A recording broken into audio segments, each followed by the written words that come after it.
मेरे पीछे आप दो तस्वीरें देख रहे हैं। एक है 16वीं सदी के परम प्रतापी महायोद्धा महाराणा प्रताप की तस्वीर, जिन्होंने अपने दम पर अकेले मुगलों की नाक में दम कर दिया था, और दूसरी तस्वीर है कुंवर सिंह की, जिन्होंने 1857 के महासमर में भोजपुर रीजन का नेतृत्व किया था और 79-80 साल की उम्र में अंग्रेजों के खिलाफ जंग लड़ी थी। अब इन दो तस्वीरों ने बिहार के चुनाव को बहुत हद तक प्रभावित कर दिया है। आप कहेंगे कि इतिहास की इन दो धरोहर, इतिहास के इन दो सुपर हीरोज की वजह से बिहार का चुनाव कैसे इन्फ्लुएंस हो रहा है? जी हो रहा है। दरअसल 23 अप्रैल और 9 मई को कुछ हुआ है बिहार में। 23 अप्रैल को कुंवर सिंह की पुण्यतिथि मानी जाती, कई दस्तावेजों में 26 अप्रैल को भी पुण्यतिथि मानी जाती है, लेकिन 23 अप्रैल को बिहार की राजधानी पटना में दो बड़े कार्यक्रम होते हैं। एक में बीजेपी के जो नेता है राजीव प्रताप रूडी, वो जाते हैं चीफ गेस्ट बनकर, और एक में तेजस्वी यादव जो कि आरजेडी के सीएम कैंडिडेट कहिए, और बिहार के सबसे पॉपुलर चेहरों में से एक तेजस्वी यादव वहां जाते हैं। वो कार्यक्रम होता है सारण विकास मंच का। सारण एक गैर राजनीतिक संस्था है, उसकी तरफ से कार्यक्रम होता है। अब कार्यक्रम क्या होता है? कुंवर सिंह जो कि 1857 के स्वाधीनता संग्राम में अंग्रेजों के खिलाफ लड़े थे, उनकी पुण्यतिथि के उपलक्ष्य में कार्यक्रम होता है।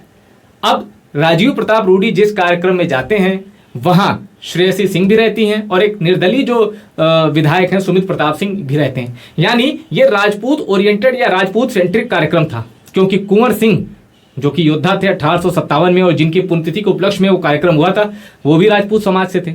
तब यहाँ राजीव प्रताप रूडी एक बड़ी बात कहते हैं। वो कहते हैं कि अभी तक राजपूतों ने सीढ़ी का काम किया दूसरों को आगे बढ़ाने के लिए, अब नहीं होगा। तो राजीव प्रताप रूडी ने किसी का नाम नहीं लिया, लेकिन इशारा साफ था, क्योंकि मोदी की इस कैबिनेट में 2024 के बाद जो नरेंद्र मोदी की कैबिनेट है, उसमें बिहार से 8 मंत्री हैं, 8 चेहरे शामिल हैं, लेकिन राजपूत कोई नहीं है। अब राजीव प्रताप रूडी ने यहां एक बड़ा इशारा दे दिया है। दूसरी ओर जब तेजस्वी यादव पटना में जाते हैं, और याद रखिए एक इंपॉर्टेंट प्रेस कॉन्फ्रेंस छोड़कर कलकत्ता से अर्जेंट फ्लाइट लेकर तेजस्वी यादव आते हैं, और कुंवर सिंह की पुण्यतिथि के उपलक्ष्य में जो कार्यक्रम था वहां उसमें शरीक होते हैं। और वहां जनता से जब वो बात कर रहे होते हैं, तो जनता कहती है कि एक 80 फीट की प्रतिमा चाहिए हमें कुंवर सिंह की, ये जनता की ओर से डिमांड आती। तेजस्वी यादव कहते हैं कि एक मौका दीजिए, 80 फीट की प्रतिमा छोड़िए, 80 फीट का तो मैं घोड़ा बनवा दूंगा, और अगर नहीं बनवा पाया तो आप लोग उससे अगला जो चुनाव होगा उसमें आप मुझे वोट मत कीजिएगा। तो अब सवाल है कि अचानक से राजपूत कहां बिहार के चुनाव में एपी सेंटर बन गए? राजपूत कैसे इतने राजनीतिक रूप से शक्तिशाली हो गए कि उनका वोट काउंट हर पार्टी को महत्वपूर्ण लग रहा है? और 9 मई को तो गजब हो गया। महाराणा प्रताप की जन्मतिथि होती है 9 मई। नीतीश कुमार की ओर से कांसे की प्रतिमा बनवाएगी महाराणा प्रताप की, पटना में लगवाएगी। तो हर पार्टी एक्टिव है, और महाराणा प्रताप के नाम पे आपने यूपी में भी सियासत को बदलते देखा है, और उनके जो पहले के पूर्वज थे राणा सांगा, उनके नाम पे भी आपने यूपी की सियासत को बदलते देखा है। तो आते हैं बिहार पे। अब बिहार में हर पार्टी कुंवर सिंह और महाराणा प्रताप के नाम को लेकर आगे बढ़ रही है और कह रही है कि राजपूतों को साधना है। अब सवाल यह है कि नीतीश कुमार ने जो 2023 वाली जनगणना कराई थी, जाति जनगणना, उसमें राजपूत निकले थे 3.45%। 3.45%, यानी 4% में नहीं, यूं कहिए 3.5%।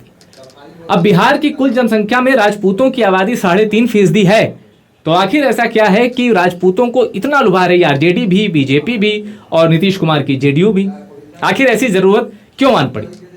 पहले बात आरजेडी कर लेते हैं। पिछले चुनाव में नीतीश कुमार के खिलाफ जब कैंपेन कर रहे थे ये तेजस्वी यादव, और पिछला चुनाव जो था बिहार का 2020 का, उस चुनाव के जब आप रिजल्ट देखेंगे ना, तो आपको पता चलेगा कि सबसे बुरी हालत तो नीतीश कुमार की थी, बीजेपी ने बचा लिया।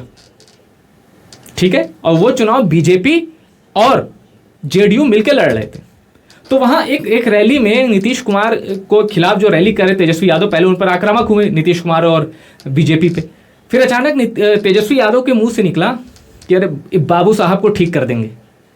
तो ये मैसेज बिहार में गलत चला गया, क्योंकि बिहार में जनरली क्या होता है, बाबू साहब राजपूतों कहा जाता है। तो राजपूत वोटर्स में, राजपूत कम्युनिटी में ये मैसेज चला गया कि भाई आरजेडी के नेता तो ऐसे बोल रहे हैं।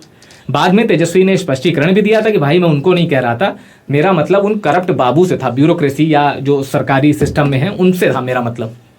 लेकिन जो डेंट होना था कहा जाता है, डेंट वो हो गया। अब तेजस्वी उसको सुधार रहे हैं। अब बीजेपी क्यों है? मैंने आपको बता दिया कि सवर्ण वोटर बीजेपी का माना जा रहा है। बीजेपी नहीं चाहती कि उसमें सेंधमारी करे। इसलिए वो उस मोर्चे पर भी एक्टिव है। अब सवाल है कि जब आबादी ही 3.5% है तो हर कोई पार्टी इतना भाव क्यों दे रहा है? तो इसका जवाब यूं है कि राजपूतों की आबादी भले ही 3.5% हो, लेकिन उनका सामाजिक प्रभाव इस 3.5% से कहीं ज़्यादा है। यूं कहिए कि सिस्टम में वो हैं, ठीक है, क्योंकि पुराने समृद्ध हैं। और पहले क्या होता था? पहले ये होता था कि राजपूत समाज के जो गांव का प्रधान होता था, गांव का मुखिया होता था, या जो भी गांव के ठाकुर होते थे, वो अपना वोट तो देते ही थे किसी पार्टी को, और उनके अलावा गांव की जो बाकी कम्युनिटी है उनको, उनके वोट को भी इन्फ्लुएंस करते थे। कह देते थे कि भाई इनको जाके वोट दे देना, तो वो गांव के लोग चले जाते थे। अब ऐसा नहीं हो रहा। अब अपने वोट की कीमत लोग पहचान रहे हैं, जनता पहचान रही है, अपनी पसंद को वोट दे रही है। लेकिन ऐसा खत्म नहीं हुआ है। बहुत हद तक इन रिवाजों का उन्मूलन तो हुआ है, इन तरीकों का, इन चाल चलन का उन्मूलन तो हुआ है, लेकिन ख़त्म नहीं हुआ है। अभी भी कई ऐसे इलाके हैं जहां कुछ लोग, कुछ खास लोग, कुछ प्रभावशाली लोग वो कह देते हैं कि हाँ भाई ये तय किया गया, इस पार्टी को वोट दे देना, तो गांव के लोग भी वोट दे देते हैं। कहने का मतलब कि ठाकुर वो बिरादरी है अभी भी भारत के गांव समाज में कि जिसका वोट एक वोट नहीं होता, उसके अंदर एक क्षमता मानी जाती है कि 4-5 वोट और इन्फ्लुएंस करके दिलवा देगा कि भाई हम कह रहे हैं जाके दे देना। और इसी वजह से ये दबदबा आज भी कायम है, भले ही आबादी ना हो। गांव में कम हुआ है लेकिन दबदबा कायम है। अब कम कैसे हुआ है?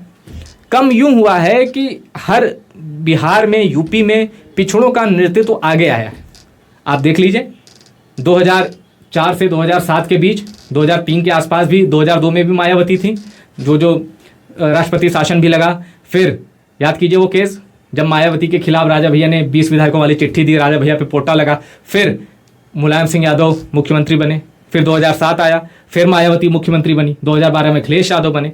तो ये जो घटनाक्रम चल रहा था 2017 तक, तब एक पिछड़ा लीडरशिप तैयार हो गया था, पिछड़ों को अपना नेतृत्व मिल गया था। यही बिहार में भी हुआ। सन 90 से 2005 तक लालू यादव, राबड़ी यादव यही मुख्यमंत्री थे बिहार के। कुछ दिन के लिए नीतीश कुमार थे, बहुत मामूली दिन के लिए। तो 15 साल का ये जो लालू और राबड़ी का राज था, इसमें भी पिछड़ों को लीडरशिप मिल गई। तो इस वजह से जो एक सामंती प्रभाव कहिए या समाज में प्रभाव कहिए, ठाकुरों का प्रभाव वो कम हुआ, खत्म नहीं हुआ लेकिन कम हुआ है। तो बिहार का चुनाव में 3.5% जो वोट जिनकी आबादी है उनको भी नहीं छोड़ रहे राजनीतिक दल। तो आप समझ सकते हैं कितनी कांटे की लड़ाई है। कोई किसी वोटर्स को, कोई किसी तबके को, कोई किसी कम्युनिटी को, कोई किसी क्लास को छोड़ना नहीं चाहता। सबको टच करना है राजनीतिक पार्टियों को। तो ये प्रयास शुरू हो चुके हैं। आपको क्या लगता है, क्या उत्तर प्रदेश में जिस तरह ठाकुर वोट, राजपूत वोट माना जाता है कि 80-90% बीजेपी को जाता है, क्या बिहार में भी ऐसा ही होने वाला है या तेजस्वी यादव इसमें सिंधमारी करेंगे? क्या बिहार में ठाकुर वोट बीजेपी और जेडीयू के अलायंस को मिलेगा या इंडिया गठबंधन को? आपको जो भी लगता है अपनी राय हमें कमेंट करके बताएं।